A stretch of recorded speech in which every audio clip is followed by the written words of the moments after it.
Zikir aja selesai urusan. Zikir. Selesai kesusahan hidup. Nah, datang orang sekarang nih otaknya main. Zaman sekarang modern Pak, zikir mana bisa selesai persoalan dengan zikir. Tapi Quran bilang bisa. Quran bilang bisa. Ya ayyuhalladzina amanu dzkurullaha dzikran katsira. Hai kamu orang beriman, zikirlah kamu kepada Allah dengan sebanyak-banyaknya zikir. Zikir sebanyak-banyaknya. Nggak ada dibilangnya zikir ala kadarnya, tak ada. Dzikran qalila, zikirlah ala kadarnya, tak ada. Zikir sebanyak-banyak sampai dibilang orang hatta takula majnun, sampai dibilang orang kita gila. Gila zikir. Tanya, Pak, di mana rumah Ustaz Zainuddin, Pak? Di sini ada 5 Zainuddin. Oh, dia itu dari SMP kawan saya sekolah, Pak. Itu dari sanawiyah ada zikir aja di mana tempat. Oh, Zainuddin yang gila zikir tuh. Ya sana, dekat sungai. Dekat sungai itu rumahnya, pinggir tuh. Kalau hujan banjir lah rumahnya tuh. Itu Zainuddin namanya, tapi yang gila zikir. Kalau yang gila togel yang sana. Sampai dibilang gila tuh. Yang gila empuan sana. Zainuddin juga namanya tuh. Itu bininya 4, gundinya 5. Kita zikir sampai dibilang gila tuh. Ini hari habis sholat, assalamualaikum, assalamualaikum, nggak balik lagi kepalanya. Assalamualaikum warahmatullahi wabarakatuh. Mana mau dapat rezeki? Macam mana jiwanya mau tenang?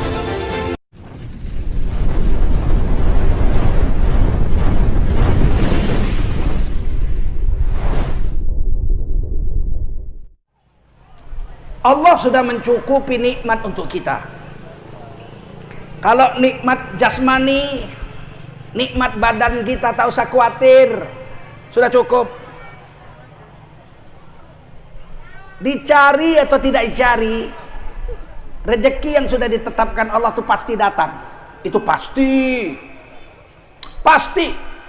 datang orang sekarang. Rezeki memang ditetapkan Allah. Tapi kalau tidak dicari, kalau tidak kerja, mana dapat rezeki? Siapa bilang rezeki mesti dikerjakan baru dapat? Rezeki itu datang kerja atau tidak kerja? Setuju? Enggak, Pak. Rezeki itu memang ditetapkan Allah, tapi iya, Allah ditapikannya. Allah ditapikannya. Yang boleh ditapikan manusia, makhluk. Kalau Allah jangan kau tapikan. La ilaha ini dinapikan. Selain Allah nggak ada yang hebat, nggak ada yang kuasa, nggak ada yang berhak disembah. Diisbatkan satu aja, illallah, kecuali jangan kau tapikan Allah. Iya Pak, memang rezeki Allah yang atur, tapi iya, kalau kita nggak kerja mana dapat rezeki? Siapa bilang? Berapa banyak orang tidak bekerja dapat rezeki? Siapa itu? Orang penjara? Betul? Kerja apa dia? Makan, minum, tidur. Makan, minum, tidur. Makan juga dia, betul? Minum. Apa kerjanya orang penjara? Makan apa enggak? 10 tahun masuk penjara, keluar-keluar gemuk bininya. Bininya pada mati. Enggak dikasihnya makan, enggak cari makan, dia masuk penjara 10 tahun, bininya gemuk, anak-anaknya sehat, gemuk. Heran dia, ya. Gemuk kau Mina. 10 tahun ini, alhamdulillah Bang, 10 tahun ini tak ada yang menampari aku lagi. Gemuk dia. Payah orang Islam hari ini. Tauhidnya rusak hari ini. Innallaha yarzuqu may yasha. Allah memberi rezeki kepada siapa Allah mau. Betul? Bahkan binatang-binatang melata dikasih Allah. Wa ma min dabbatin illa 'alallahi rizquha. Apa saja yang melata di depan di muka bumi ini, semuanya rezekinya dijamin oleh Allah Subhanahu wa taala. Dulu masa kecil-kecil kami, di pohon kayu itu ada ular warna hijau pendek aja. Jangan coba-coba digigitnya mati, nggak ada obatnya. Setengah jam, insya Allah jiun. Tahu kalian jiun? Innalillahi wa inna ilaihi.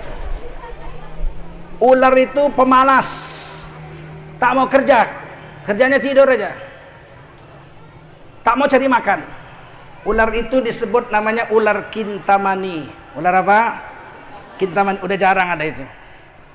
Apa yang terjadi? Setiap hari ada burung kecil, kita bilang burung perenjak, orang Jawa bilang burung perenjak. Dekat-dekat rumah tuh selalu ribut kali bunyinya, ciat, ciat, ciat. Tapi kecil, kecil tapi ribut. Biasa orang kecil kurus ribut. Udah jadi presiden pun ribut aja.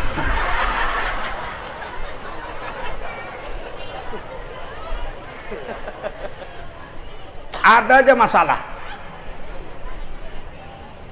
Kerjanya apa? Bawa ulat-ulat, memberi makan ular itu. Ular itu tinggal buka mulut, datang lagi burung lain. Jadi dia makan ular itu, burung yang membaginya makan.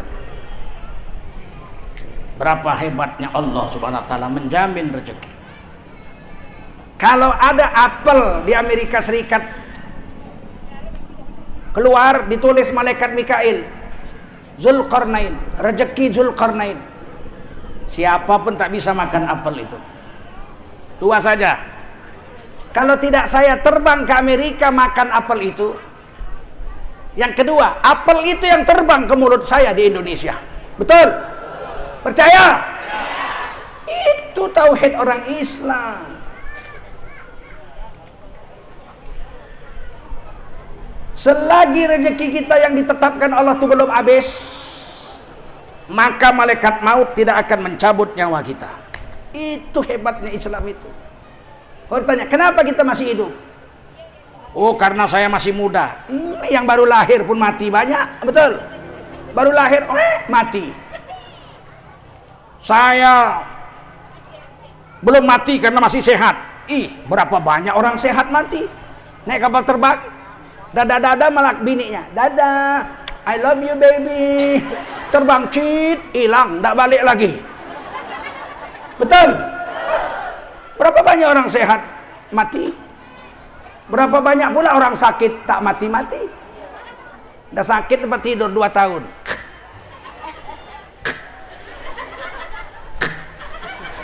Makannya disuntikkan lewat hidungnya sama dokter. Cot. Anaknya udah bingung. Udah 5 lembu habis dijual. Belum mati juga. Akhirnya anaknya panggil dukun. Pak dukun, apa? Kami anak-anaknya sudah ikhlas. Udah ikhlas, tolong diobat bapak kami. Udah 2 tahun nggak mati-mati. Kami sudah ikhlas. Diobat supaya mati. Anak jahanam juga nih. Datang dukun itu diambilnya batang kelor. Oh, ini ada ilmu kebalnya ini katanya. Dipukul pakai batang kelor. Cat. Cat. Lihat tuh kan, kesakitan dia. Suntul. Kau pun kalau aku sempat sakit, betul nggak? Memang dukun sialan. Ulanglah dukun tuh, mati. Siapa yang mati? Dukun itu yang mati.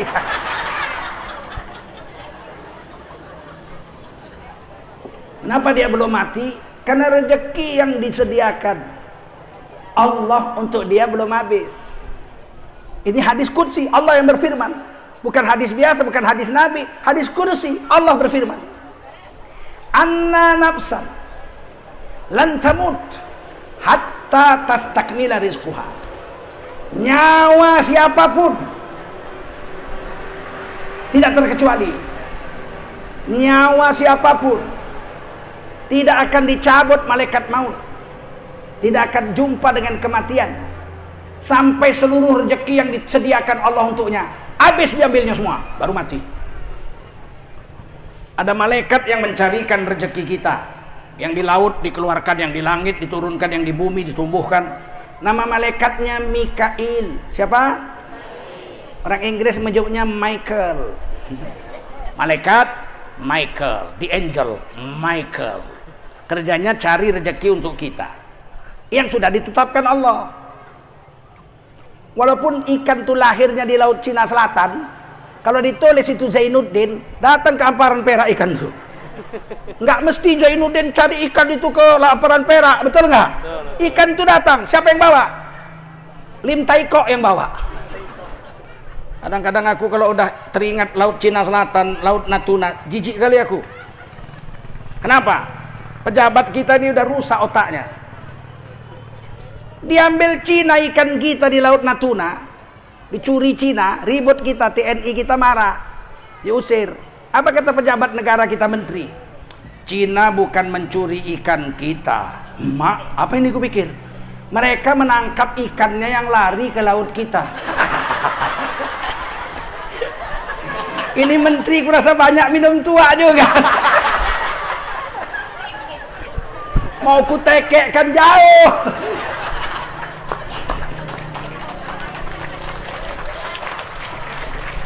Ini gara-gara kalian salah pilih presiden kalian.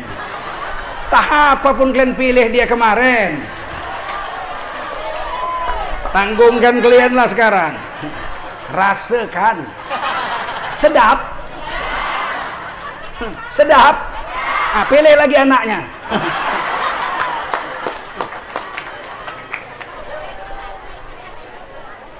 Jangan kalian pikir kalau orang kurus baik. Ini kurus nih baik.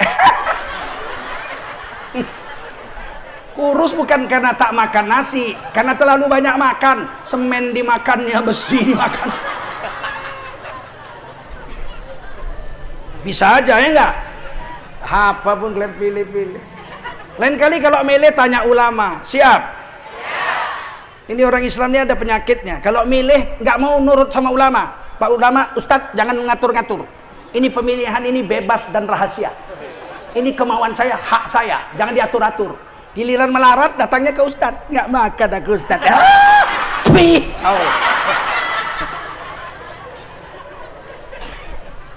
Kadang-kadang aku gitu datang ada. Nggak makan aku Ustadz. Tahu aku dipilihnya kawan tuh.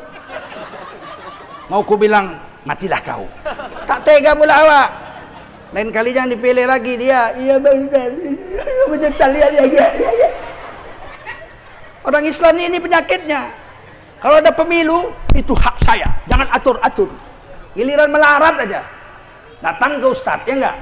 Enggak tahu lagi aku Ustaz. Anakku udah gak sekolah Ustaz. Kepingin kali aku ngasih ongkos pergi kau ke Jakarta. Jumpa si kurus. Iya betul.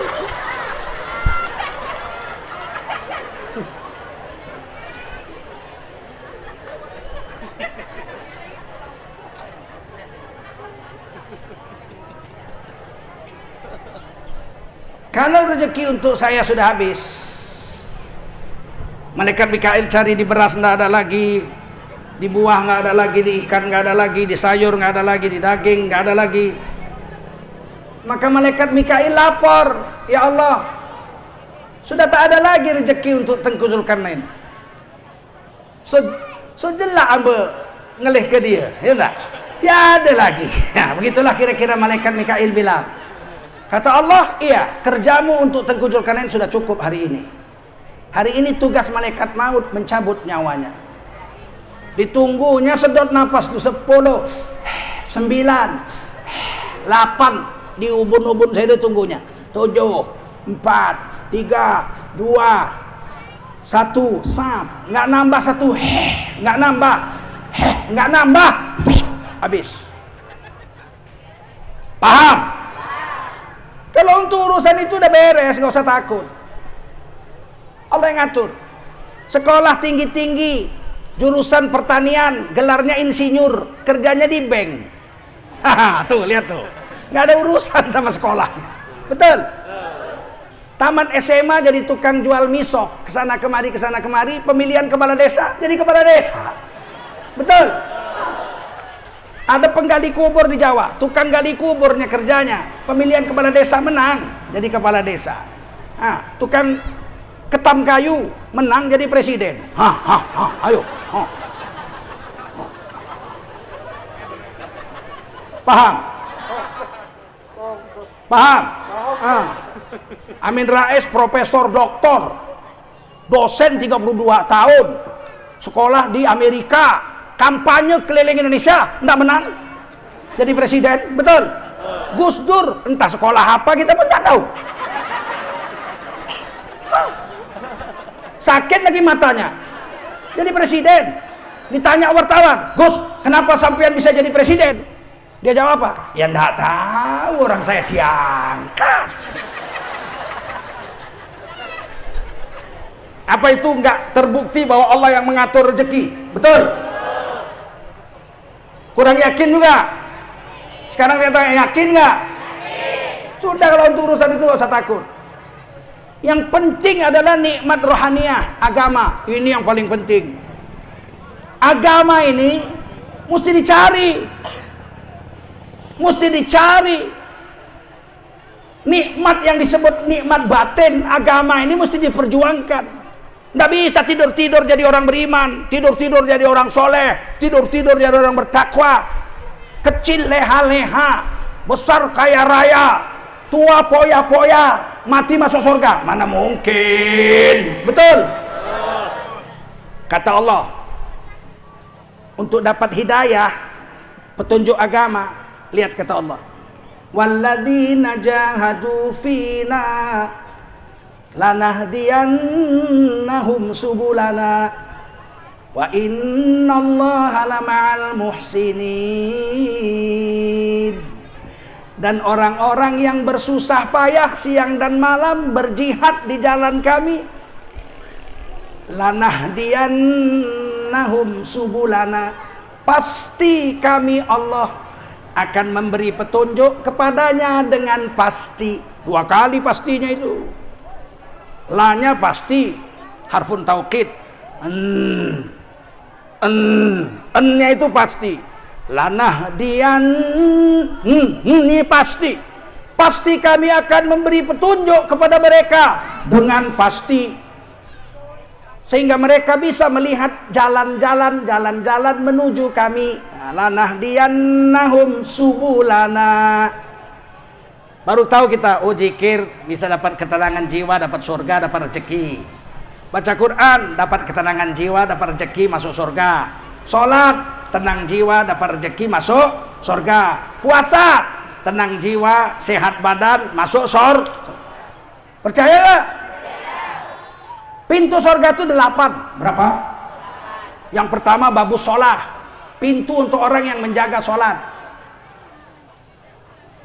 Orang yang siang malam dijaganya sholat sunat, sholat wajib, jaga wudhu, di hari kiamat dibariskan di padang mahsyar. Semua orang takjub, malaikat pun sampai kagum. Kenapa? Karena wajahnya, tangannya, kepalanya, kupingnya, kakinya bekas wudhu, min atharil wudhu wa min atharis sujud, dan bekas sujud keningnya, 2 tapak tangan, 2 dengkul sama 2 ujung kakinya itu munawwarah, munawwir, bersinar terang di hari kiamat, seterang matahari, seterang bulan purnama, seterang bintang kejora. Lihat kelasnya lah, sehingga malaikat heran. Malaikat tanya, awak ni siapa ni? Ngapa bercahaya ni badan awak ni? Dia bilang apa?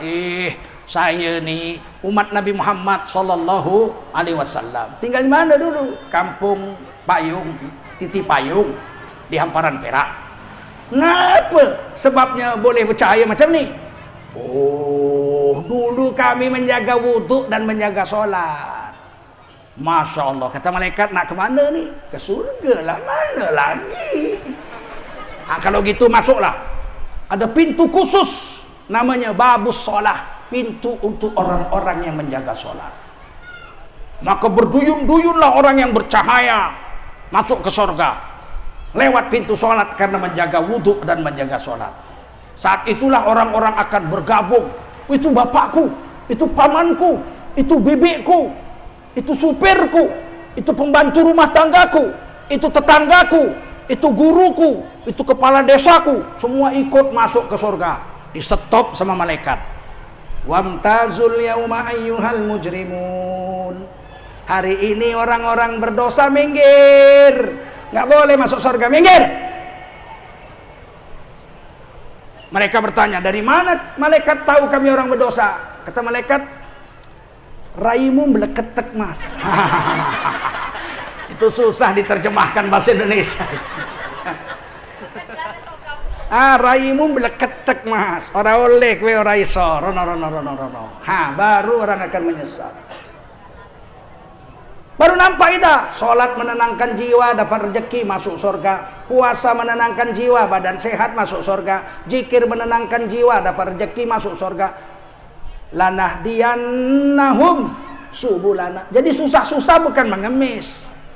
Susah-susah itu zikir, sedekah, baca Quran. Susah-susah itu zikir, sedekah, baca Quran, sholat. Datang ke rumah orang tua, minta doa sama orang tua. Begitu. Ini susah-susah ke dukun. Susah kali aku dukun. Dukun itu pula, kenapa? Laki mau kawin lagi Pak Dukun. Mak, ditengoknya muka ibu, wah berat bu, aura ibu gelap. Tolonglah Pak Dukun. Ya, supaya apa? Supaya laki saya nggak jadi kawin. Kata dukun tuh boleh, cuman maharnya agak mahal sedikit. Berapa dukun? 50 juta. Oh, mana ada duit segitu? Oh, boleh main gesek. Dukun sekarang kayak gesek. BCA.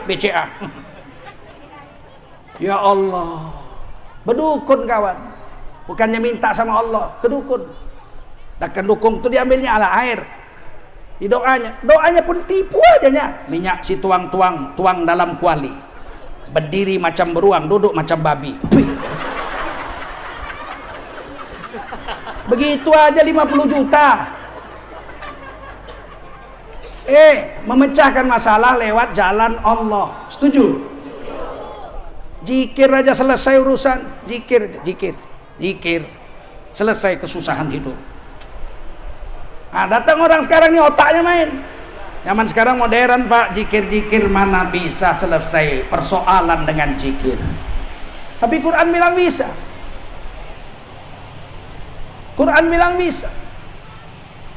Ya ayyuhalladzina amanu dzkurullaha dzikran katsira. Hai kamu orang beriman, zikirlah kamu kepada Allah dengan sebanyak-banyaknya zikir. Zikir sebanyak-banyaknya. Nggak ada dibilangnya zikir ala kadarnya, tak ada. Zikran qalila, zikirlah ala kadarnya, tak ada. Zikir sebanyak sampai dibilang orang hatta takula majnun, sampai dibilang orang kita gila zikir. Nanya, Pak, di mana rumah Ustadz Zainuddin Pak? Di sini ada 5 Zainuddin. Oh, dia itu dari SMP kawan saya sekolah Pak. Itu dari sanawiyah ada zikir aja di mana tempat. Oh, Zainuddin yang gila zikir tuh. Ya, sana, dekat sungai. Dekat sungai itu rumahnya, pinggir tuh. Kalau hujan banjir lah rumahnya tuh. Itu Zainuddin namanya, tapi yang gila zikir. Kalau yang gila togel yang sana. Sampai dibilang gila tuh. Yang gila empuan sana. Zainuddin juga namanya tuh. Itu bininya 4, gundinya 5. Kita zikir sampai dibilang gila tuh. Ini hari habis sholat, assalamualaikum, nggak balik lagi kepalanya. Assalamualaikum warahmatullahi. Macam mana mau dapat rezeki? Macam mana jiwanya mau tenang? Siapa dalam Quran yang diceritakan selesai masalahnya dengan zikir? Nabi Yunus alaihissalam dimakan ikan. Bayangkan Nabi Yunus dimakan ikan. Kutanya dulu sama ibu-ibu, dimakan ikan ngeri apa enggak? Ibu mau dimakan ikan? Mana lebih baik? Punya suami bengek atau punya suami dimakan ikan?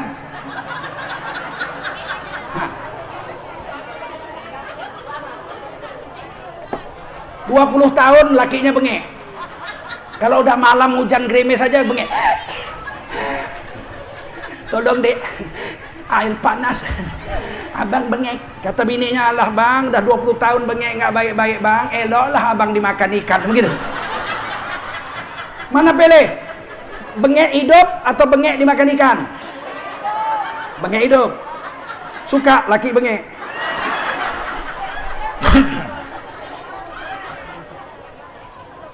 Nabi Yunus dimakan ikan. Tidak dicabutnya pisau, di pinggangnya ada pisau. Ditusuknya jantung ikan itu biar mati, dibelahnya perutnya keluar dia berenang. Kalau itu dilakukan Nabi Yunus mati. Karena ikan itu tidur di dasar laut 40 hari.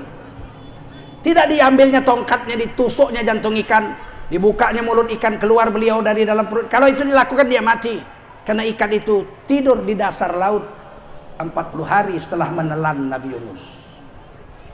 Apa yang dibuat Nabi Yunus 40 hari dalam perut ikan? Zikir, ikut zikir. La ilaha illa anta subhanaka inni kuntu minaz zalimin.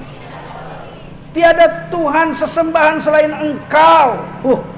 Dekat kali Allah dibilang Engkau, seolah-olah ada di depannya. Tidak dikatakan Nabi Yunus la ilaha illa huwa. Tiada Tuhan selain Dia. Jauh betul. Ini seolah-olah di depan. La ilaha illa anta. Sesungguhnya kata Nabi Yunus, tiada Tuhan selain Engkau ya Allah. Subhanaka, maha suci Engkau. Inni kuntu minaz zalimin. Aku dimakan ikan bukan salahmu ya Allah, tapi aku yang salah. 40 hari nggak makan nggak minum, zikir aja. Tiba-tiba ikan itu bangun, berkeliling samudra. Kemudian dia singgah ke kampung Nabi Yunus di Irak, Nawewah. Dimuntahkannya Nabi Yunus di pantai kampung halamannya. Coba, udah 40 hari nggak makan, dalam perut ikan hancur nih kulit-kulit, daging sudah masak, kena asam lambung ikan. Tergeletak di pasir, duduk pun tak bisa. Jangankan berjalan, duduk pun tak sanggup. Apa yang terjadi? Dalam tafsir Khazin diceritakan, ada kambing sedang menyusukan anaknya di atas bukit. Kambing itu menyepakkan anaknya. Kemudian kambing itu lari turun ke pinggir laut. Kemudian kambing betina itu mengangkangi Nabi Yunus. Dikasihnya puting susunya ke mulut Nabi Yunus. Nabi Yunus tertidur, tinggal isap aja susu kambing itu. Sampai kenyang. Kemudian kambing itu lari ke bukit, dia kasih minum anaknya, dia makan rumput. Beberapa jam kemudian kambing itu turun lagi. Dikangkanginya lagi Nabi Yunus. Berhari-hari sampai Nabi Yunus kuat dan bisa duduk. Kulitnya sembuh seperti sedia kala. Jadi ibu kalau mau kulit mulus, mau nggak? Minum susu kambing. Jangan makan jengkol. Sudah. Begitu beliau bisa duduk, tumbuh labu di sampingnya. Padahal di pinggir laut, labu tumbuh. Langsung berbuah, masak. Diambil labu itu pakai pisau, baru pakai pisau. Dikupas, dimakanlah labu. Orang yang sudah 40 hari nggak makan, ususnya lengket. Kalau dia makan roti, bisa bocor ususnya itu. Makan labu. Makan nenek-nenek kita, kalau orang sakit perut dikasih makan, kalau sudah buka puasa dikasih makan labu. Ini dari Quran, kita aja nggak tahu. Kemudian beliau pulang ke kampungnya, satu kampungnya yang kafir semua udah masuk Islam. Semua persoalan diselesaikan Allah dengan zikir dalam perut ikan 40 hari. Dari sinilah orang mengambil suluk. Apa? Suluk 40 hari. Makannya pun nasi aja sama sayur rebus saja. Datang kita suluk, dibantunya makan udang galah. Mana dapat bego. Suluk tuh nggak makan, nggak minum, awak puasa, betul. Kalau Nabi Yunus betul-betul tak makan, betul-betul tak minum. Datang kambing. Nah, coba kita ada kambing menyusukan anaknya, usir anaknya, tidurlah di bawahnya, coba isaplah. Kalau nggak dipijak-pijak kambing itu kita. Tapi hari ini kita nggak yakin. Kita memecahkan masalah tidak lewat agama. Hari ini kita pecahkan masalah lewat cara dunia, cara Yahudi lagi. Indonesia susah menyelesaikannya, utang pakai riba.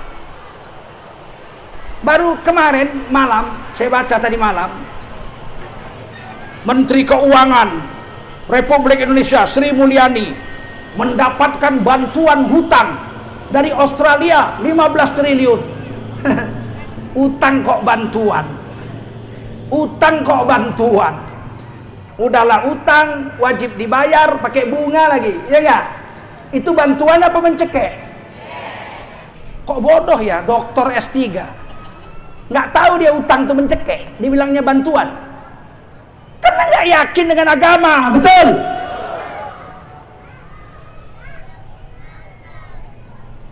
Nggak ngerti saya. Kalau kalian nggak berubah, pemilu 2024 kalian nggak pilih orang-orang soleh, partai-partai Islam, jangan salahkan kami para ustadz, para ulama. Kalau hidup anak cucu kalian tambah melarat 5 tahun lagi. Karena cara pemecahannya bukan cara agama. Ini mau jual minuman keras, ya nggak? 5 triliun. Berapalah duit segitu? Diharapkan seluruh Indonesia mau berdagang minuman keras 5 triliun. Rusaknya bisa 5.000 triliun. Nanti jangan-jangan ada rumah pelacuran di sini. Diresmikan bupati. Bismillahirrahmanirrahim. Dengan membacakan bismillah saya resmikan rumah pelacuran Al-Barokah. Ya, kalau udah boleh resmi, betul nggak? Alangkah rusaknya negeri ini kalau nggak kembali kepada agama, betul? Betul? Mau? Nggak mau? Nggak mau sama agama? Nah. Tidak ada jalan lain kembali pada agama. Dan dijamin oleh Allah, orang-orang yang bersusah payah di jalan kami, pasti kami Allah akan menunjuki kepada mereka dengan pasti banyak jalan-jalan menuju keridhaan kami. Dan ayat ini ujungnya paling manis. Wa innallaha lama'al muhsinin. Dan sesungguhnya Allah pasti bersama dengan orang-orang yang berbuat kebajikan. Orang-orang yang muhsin. Orang-orang yang berbuat ihsan. Pasti Allah bersamanya. Jadi kalau kita mau diridai Allah, pilih jalan agama. Kata Allah ini ihsan ya. Ihsan itu baik ya. Wa qadha rabbuka alla ta'budu illa iyyah. Dan diwajibkan Allah atas kamu untuk menyembah Allah saja, tak boleh sembah yang lain. Setuju? La ilaha illallah. Ucap semua. Wabil walidaini ihsana. Ini kata Allah gini, dan kepada kedua ibu bapak wajiblah berbuat ihsan, berbuat baik. Apakah ihsan? Kalau saya ada uang beli rumah tipe 54, kemudian bapak ibu saya miskin nggak punya rumah, saya belikan rumah tipe 54, saya belum berbuat ihsan. Loh. Mestinya rumah saya tipe 54, rumah ibu bapak saya tipe 70, itu baru namanya berbuat ihsan. Kalau samanya belum ihsan. Sebab nanti rumah kita 54 itu ditinggali istri kita, betul? Sedangkan ibu kita tipe 54 juga, sama kita bikin sama ibu sama istri, tidak ihsan. Laki-laki, mana laki-laki nih? Nih, laki-laki kalian, laki-laki, jangan kalian lebihkan istri kalian lebih dari ibu kalian, nggak ihsan kalian. Allah memberi wasiat kepada kita, kalau saya mati, istri saya dapat warisan dari saya 1/8. Berapa? Berapa? Yang kuat kalian bilang berapa? Nah, jangan kalian raup semua. Hak kalian 1/8-nya.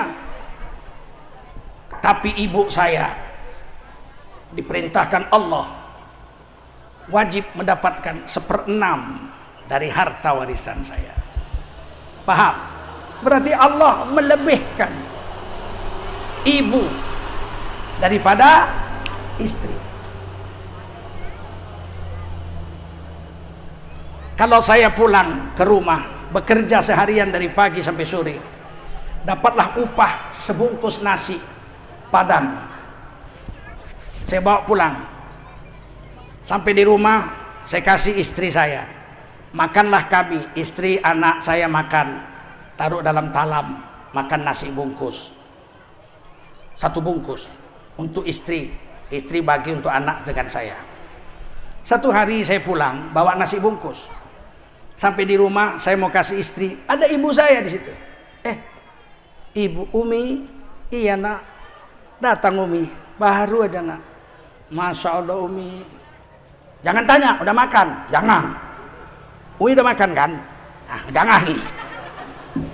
Kapan pulang? Aduh, baru datang Umi sudah ditanya. Jangan, kasihkan nasi bungkus itu sama Umi. Masya Allah Umi datang ya Umi. Ya, ini nasi bungkus Umi, makanlah. Kalau nasi bungkus itu saya kasih sama istri, saya dicatat oleh malaikat Tengku Zulkarnain, anak durhaka. Dan anak durhaka kekal dalam neraka selama-lama-lama-lamanya. Kecuali ibunya memaafkan salahnya. Paham? Kasih nasi bungkus itu sama ibu. Umi, ini nasi bungkus. Makanlah Umi. Sisa Umi saya, baru istri saya makan. Paham? Kok kemarin? Paham? Nah, kalian ini kadang-kadang susah kalian. Mertua kalian anggap saingan. Banyak perempuan sekarang mertuanya dianggapnya seperti madunya. Enggak di sini, sana. Kalau di sini sama aja.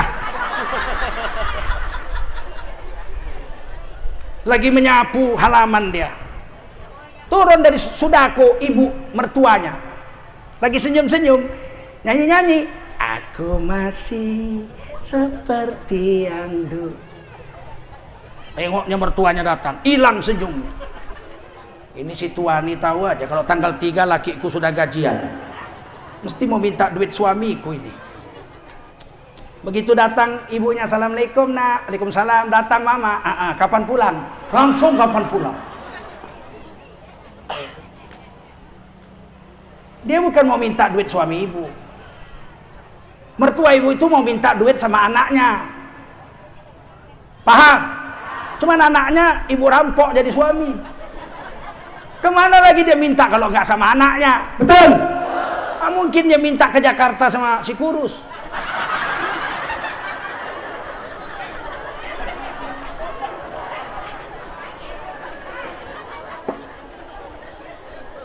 Udahlah mama, masuk mak. Masuk. Tak ada manisnya wajah.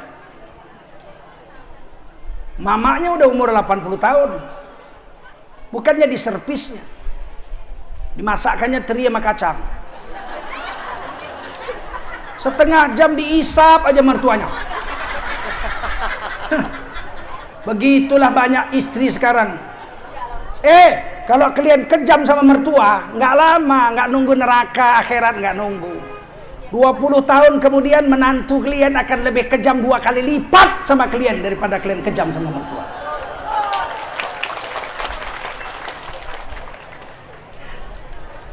Kita laki-laki, kalau hari ini kita makan kenyang nih, hari Sabtu nih ya, makan kenyang satu hari ini kita makan kenyang nih sama anak bini kita. Tapi di kampung sana, bapak ibu kita hari ini lapar karena nggak ada uang beli makanan. Kita laki-laki ini, anaknya dicatat anak durhaka di sisi Allah Subhanahu wa taala. Tidak berhak anak laki-laki makan kalau bapak ibunya tidak makan. Paham? Saya ulangi ini. Tidak berhak anak laki-laki makan kalau bapak ibunya tidak makan.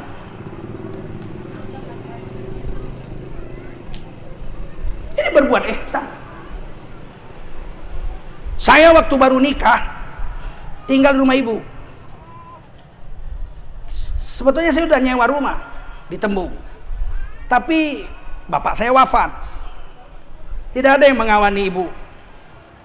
Adik saya belum nikah. Yang 2 udah nikah, udah punya rumah sendiri-sendiri kakak saya. Saya tinggallah menunggu adik saya kawin. Menantu baru tinggal di rumah itu. Karena perempuan ini ada hadis Nabi. Ada 3 perempuan yang tidak boleh disatukan satu rumah. Dengar baik-baik kalian laki-laki ini. perempuan. Ada 3 perempuan yang tidak boleh tinggal satu rumah, karena akan sengsara salah satu atau dua-duanya. Pertama, jangan kau tinggalkan ibumu dengan istrimu satu rumah. Laki-laki, karena kalau enggak istrimu yang sengsara, ibumu yang sengsara. Maka saya tidak mau satu rumah dengan ibu saya, tapi terpaksa pernah setahun nggak ada yang ngurus ibu. Saya bilang sama istri, kau jangan lawan ibuku sekalipun, aku minta tolong, ku sembah kau. Itulah istilahnya orang Melayu bilang, 10 jari, 1 dengan kepala, 11. Jangan kau ganggu ibuku. Kalau ada apa-apa ngomong sama aku, jangan sama ibuku. Setahun, pokoknya saya bilang sampai adik saya kawin. Makanya tidak boleh ibu dengan istri satu rumah. Kata orang barat, there cannot be 2 kings in 1 kingdom. Tidak boleh ada 2 raja dalam satu istana. Ibu saya menganggap saya miliknya, betul. Istri saya pun menganggap saya miliknya. Nggak boleh. Kalau jumpa mertua yang keras, istri kita kurus, salah aja apa yang dibikin. Masa istri kita pakai cabai rawit, ya Allah, pakai cabai rawit, ya matilah anakku kalau makan cabai rawit. Aku mamanya 27 tahun aku yang ngurus dia. Gila kau, anakku kalau makan cabai rawit mencret. Diam biniknya. Manalah tahu orang binik baru, ya enggak? Tahu-tahu masak lagi besok pakai garam 2 sendok. La ilaha illallah, garam 2 sendok. Ya, aswin. Anakku kalau makan garam 2 sendok, aswin. Darah tingginya kumat. Besok masak lagi. Rimbang dimasak. Cepoka. Rimbang. Ini anakku kalau makan rimbang muntah. Lama-lama biniknya bilang, udahlah mama ajalah kawin sama anakmu, aku pulang ke rumah mamaku. Tidak boleh 2 itu. Kalau jumpa menantu yang kejam, ibu kita pula yang hajab. Ya Allah, kau masak pakai cabai rawit? Iya. Mencret anakku, mati pun nggak apa-apa kan? Mau apa? Mama awak yang hajab, ya enggak? Maka kata guru-guru kita semua diingatkan, jangan kau satukan ibumu dengan istrimu satu rumah. Kalau ada perempuan bisa satu rumah dengan mertuanya, sabar, itu menantu adalah calon ahli surga Allah Subhanahu wa ta'ala. Jarang itu. 1.500 nggak dapat. Jangankan 1, 1.500 nggak dapat. Ada yang sabar sama mertua, aku tunjuk tangan dulu. Yang tak pernah bertengkar sama mertua, coba tunjuk tangan. Nggak pernah bertengkar selama kawin. Ini ahli surga nih, 2, 3, 4. Begini banyaknya perempuan. Berarti yang lain melawan semua. Yang kedua, jangan satukan saudara perempuanmu dengan ibumu. Nggak boleh. Istri saya dengan adik perempuan saya satu rumah. Kalau enggak, istri saya yang kurus, adik saya yang kurus. Betul. Kalau dapat adik ipar perempuan yang keras, dimasak bini lah paha ayam sepotong.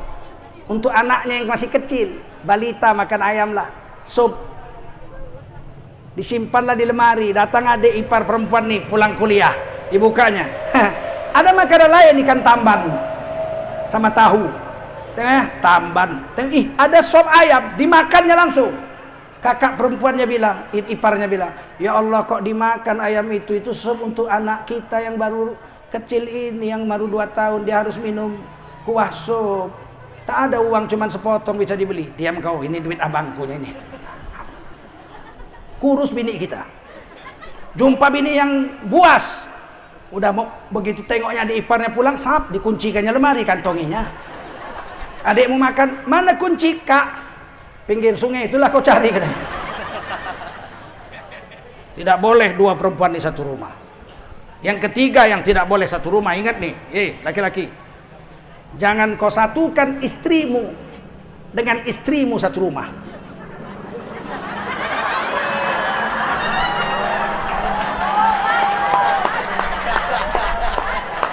Ya, itu dua-dua mati.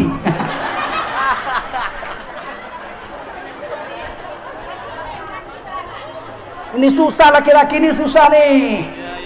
Laki-laki ini asal udah kaya sikit aja pasti itulah enggak orang awam, enggak ustad. Apa kabar ustad? Alhamdulillah. Ya, kenapa ustad? Bini udah 3 bini ustad. Sunnah kepala tuh kau. Iya, kadang-kadang jengkel aku. Kapan Nabi memadu istri pertama? Kutanya dulu, kapan Nabi memadu istri pertama? Ibunda Khadijah dinikahi umur 40. Wanita tercantik dan terkaya. Nabi umur 25. 25 tahun perkawinan berlangsung. Siti Khadijah umur 65. Nabi umur 50. Siti Khadijah wafat di pangkuan Nabi sebagai satu-satunya istri. Tidak dimadu. Kalau Nabi Muhammad nafsunya besar, mengikutkan hawa nafsu, tak mungkin Nabi bertahan dengan seorang istri sampai umur 65. Betul? Kutanyalah dulu, perempuan umur 65 masih seksi apa enggak? Oi, jawab yang kuat, seksi apa enggak? Pastilah udah kiwir-kiwir. Tapi Nabi bertahan dengan istri 1. Maka kalau mau kawin 2, 3, 4, jangan bicara-bicara sunnah. Kawin aja. Berapa bini pak? 4. Sunnah? Bukan. Kenapa? Nafsuku besar. Udah, titik. Jangan bawa-bawa sunnah. Betul? Kalau 1 kurang, ku agak 4 ku bikin. Jangan sok-sok aku kawin 4 karena sunnah Nabi. Nanti mati di akhirat jumpa Nabi, ditanya Nabi, berapa bini kau? 4 ya Rasul, karena sunnahku atau karena nafsumu? Ditepuknya mencong udah. Tak usah lagak lah. Laki-laki ini itu penyakitnya itu, asal udah kaya sedikit aja tambah bini. Dipikirnya hebat kali. Umur 30 bisa lah, masih gagah. Umur 50 udah begini jalan tuh.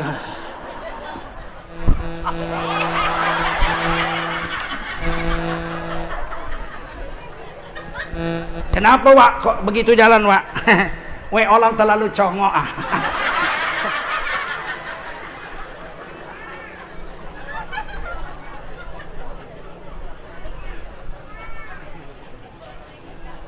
Sayangi istri.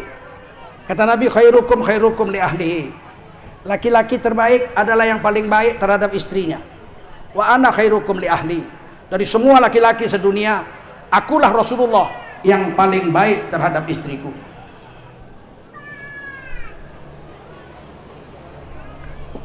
Paham?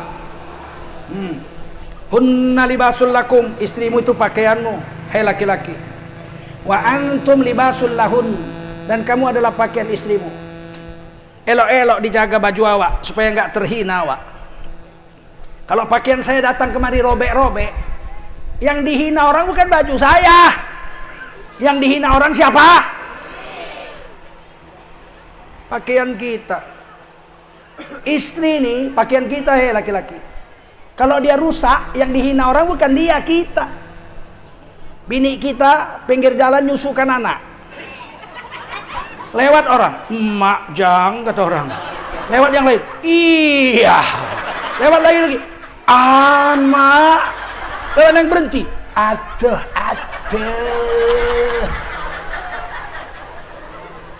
Kumpul di warung teh, minum kopi. Kau tengok tadi, bini siapa lah itu? Yang salah lakinya, betul.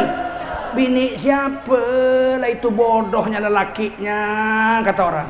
Dia yang bayar mahar, orang yang mendelik. Dijaga bini ini.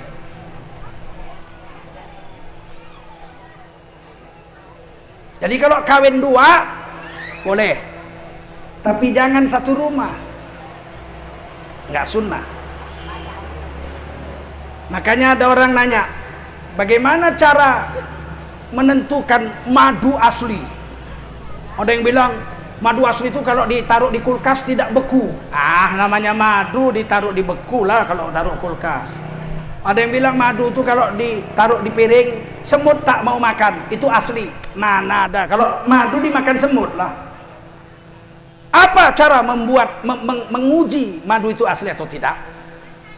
Bawa pulang ke rumah. Kalau berterbangan piring, sendok, gelas, itu madu asli.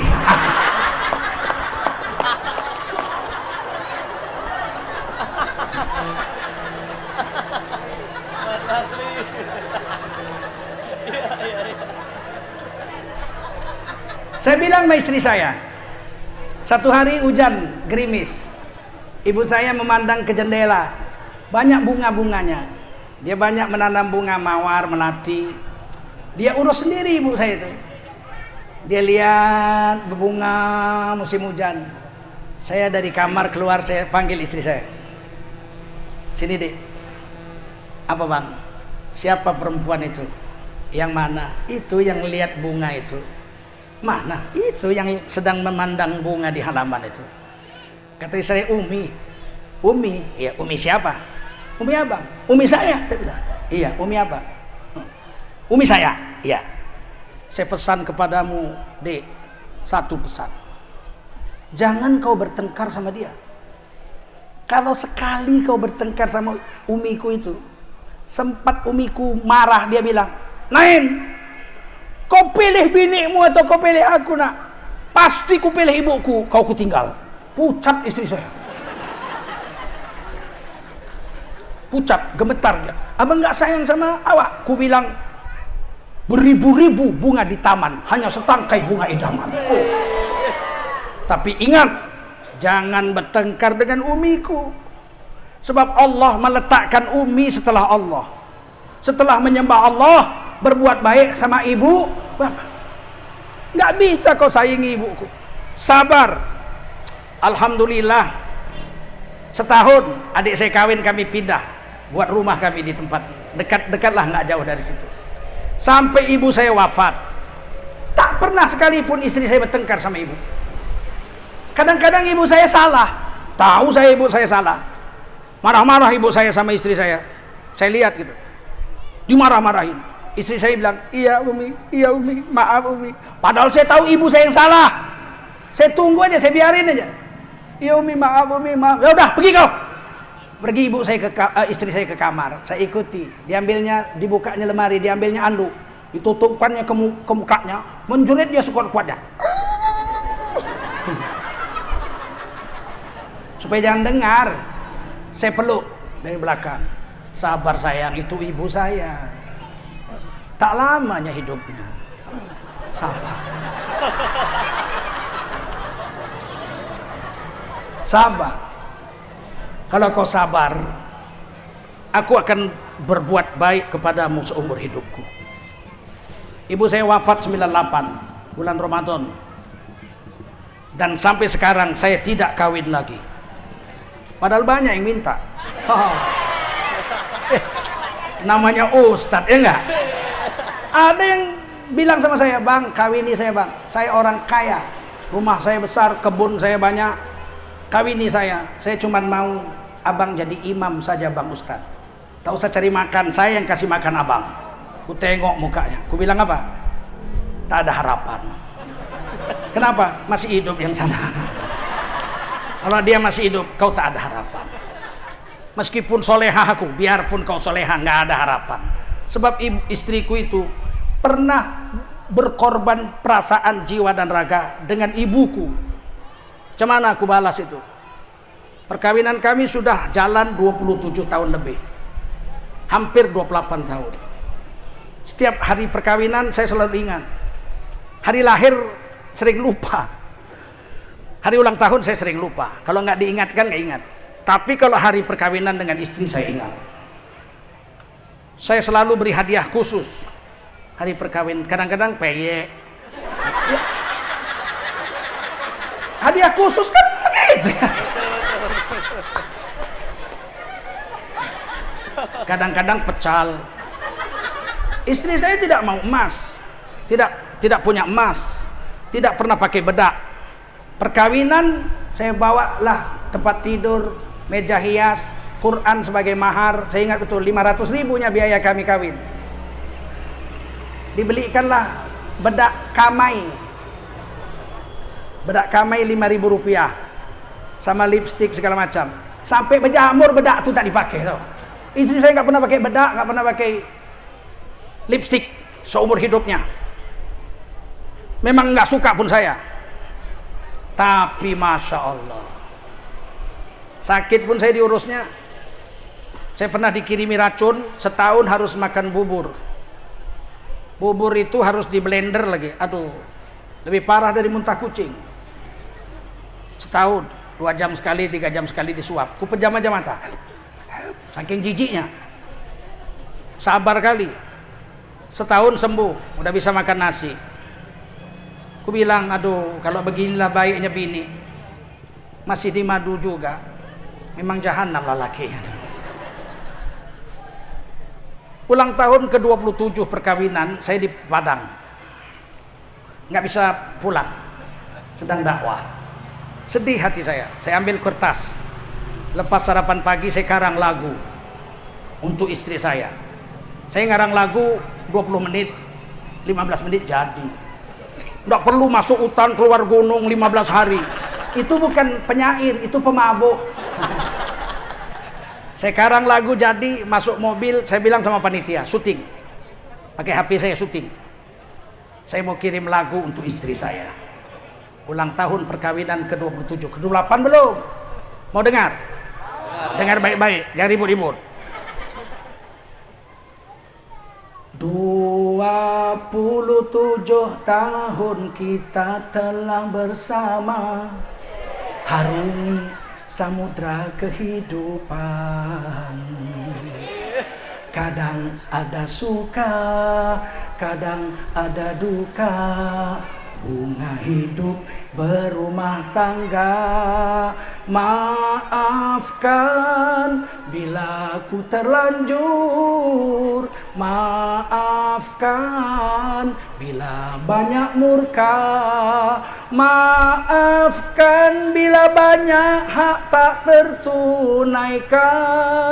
Daku hanya manusia, tak luput dari noda, namun cintaku tulus kepadamu.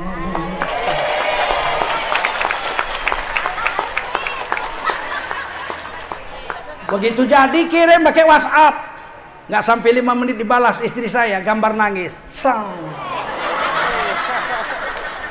Indahnya rumah tangga, ya nggak? Kami tidak kaya, makan kami rebus-rebusan aja. Istri kami keturunan Sunda, orang Banten. Makannya rebus saja. Sekali-sekali lah lalap. Saya orang Melayu, biar rumah runtuh asal gulai lomak. Mula-mula kawin tuh tak sedap kurasa, betul. Udah pulang awak dari kampus USU ngajar jam 2:30. Sampai di rumah kata istri saya, sebentar ya bang, dimasak dulu sayurnya, majang. Udah 2:30 dimasak. Pakai kompor sumbu lagi. Jam 3 baru sampai. Sekali kuliah apa? Sawi hijau direbus. Jengkelnya lah. Makan juga Pak. Besok itu lagi, yang lain lagi. Aku bilang, ini makanan kambingnya ini, aku bilang. Dibantinya nangis. Kami makan sepiring berdua. Makanan kambing ini, aku bilang. Nangis dia. Entah apalah dibikinnya, entah di doanya malam, entah di ludahinya. Sayur tuh. Besok-besok rebus sawi hijau. Udah saking jengkelnya lah, aku makan aja lah. Rupanya enak betul. Manis, segar. Satu rebusan tuh habis semua saya makan. Terdiam istri saya. Enak bang. Ya Allah. Enak betul. Ini makanan kambing bang. Enggak, ini memang enak betul ini. Besok masak lagi tak apalah. Kurasa entar diludahinya. Entar dikasihnya keringat ketiaknya. Tak tahulah aku enak kali kurasa. Sejak itu kami memang makan rebus-rebus lah. Hilang kebiasaan makan gulai lemak itu. 27 tahun kawin sama-sama. Susah payah bersama. Susah bersama, senang bersama. Senang pernah juga, senang tinggal di Pondok Indah. Oh mak, bukan kaleng-kaleng. Direktur utama ini, tengkuturkan ini direktur utama. Disuruhnya bang, kawin lagi lah bang, katanya. Sunnah, bodoh juga bini-bini. Bilang tak sunnah kawin lagi. Tahu tak? Satu aja cukup. Satu aja hajab, ya enggak? Itu Rasulullah buat sama istri. Baik-baik sama istri supaya kamu jadi laki-laki terbaik. Orang yang rajin tahajud, laki-laki baik, tapi bukan terbaik. Laki-laki yang rajin puasa Senin Kemis, laki-laki baik, tapi bukan terbaik. Laki-laki yang rajin sedekah, laki-laki baik, tapi bukan yang terbaik. Siapa laki-laki terbaik? Khairukum li ahlihi. Laki-laki terbaik adalah yang paling baik terhadap istrinya. Nabi itu manggil istri itu bukan namanya. Ibunda Khadijah dipanggil Habibi, kekasihku. Ya Habibi, Habibah. Ya Habibi, alangkah manisnya. Coba kalau kita panggil istri kita, sayang. Pulang kita sayang. Alangkah bangganya istri saya itu. Oi, puas hati, balik kita, umak bangganya dia. Betul? Ini manggil bini, woi, buka pintu, woi, woi, datang tamu, woi, bikin kopi, woi, 2, woi, yang banyak gulanya, woi. Untung bininya nggak nyaut, gula habis, woi, beli dulu, woi. Kenapa mesti manggil woi? Panggil sayang yang buka pintu, yang bikin kopi, yang kan enak. Orang barat, Inggris, Amerika, kafir mayoritas. Tapi manggil bininya kayak Rasulullah. My darling, sweetheart, honey, my love, baby, I love you, baby. Inggris, Amerika. Kita orang Islam 7 keturunan manggil istri apa? Woi. Bininya kecil, unyil. Buka pintu. Kalau bini kita kecil jangan panggil unyil. Panggil yang membuat dia bangga. Si kumil-kumil, abang pulang. Dia pun lari-lari buka pintu itu.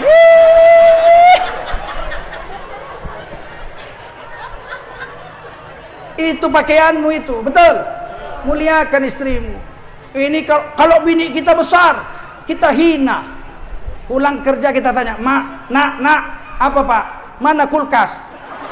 Di sebelah bapak itu, bukan ini, kulkas yang bisa jalan-jalan. Mana ada? Mamamu. Dihinanya istrinya di depan anak-anak. Kalau manggil Siti Aisyah radhiyallahu anha Nabi, bukan dipanggil ya Aisyah, ya Humaira, wahai si pipi merah. Wahai si pipi merah. Kan bangga. Coba kita mau pulang, istri kita lagi ngaji, kita bilang pipi merah. Pulang kita sayang. Pura-pura nggak dengar bini kita itu. Si pipi merah. Pipi merah siapa? Abang. Pulang kita sayang. Kan bangga dia. Ini tembem. Pulang kita tembem. Ditanya kawannya, siapa tembem? Ya, 7 lubuk 9 kolam. Mana yang dalam belum ku tahu. Ku ceraikan yang buruk, dapat yang lombam. Mana betuah belum ku tahu. Jangan dihina istri-istri, itu pakaian kita. Betul? Panggil dengan yang membangga. Jangan kita manggil sayang udah terlambat.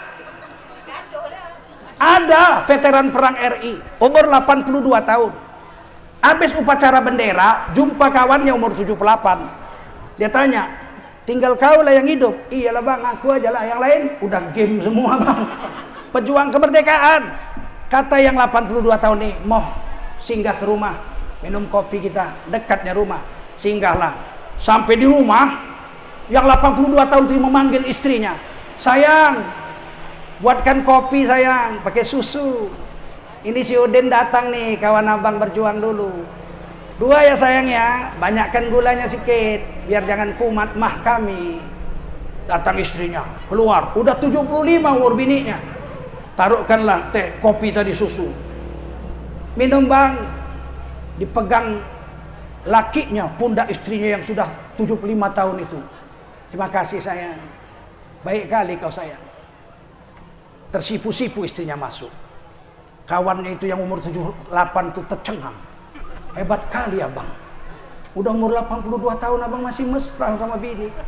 Manggil sayang. Hebat kali abang. Shh, kata yang tua tuh. Aku lupa namanya.